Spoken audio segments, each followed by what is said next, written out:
profit. But out of this system of many interacting individuals come very complex and hard to understand behaviors, such as stock market bubbles and crashes that we so far have not done a good job of being able to predict or even really understand. The World Wide Web, another example, where the system has come about by people creating individual web pages and linking them.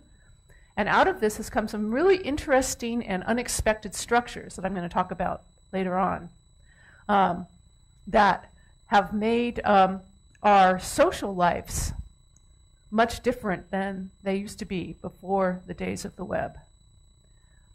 Population growth, another kind of system where we are seeing, explosive population growth within the last couple of several decades.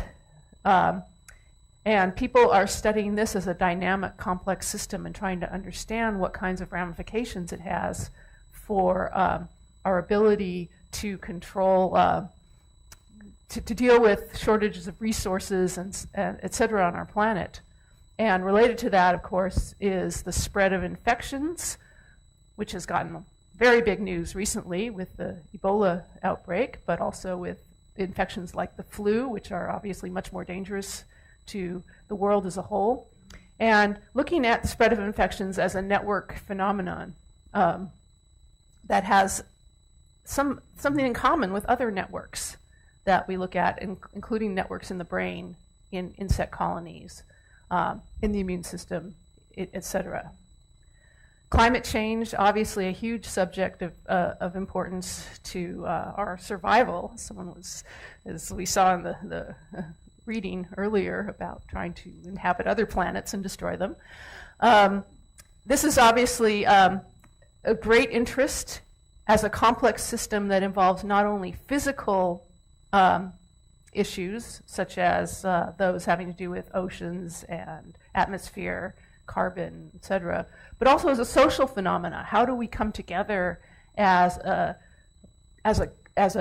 society, as a group of societies, as different cultures to address these issues that are affecting everybody, and yet most people feel like they can't do anything about it. So all of these are complex systems in various manifestations that people in the field of complex systems try and study and try and find general principles that help us think in new ways about how to understand and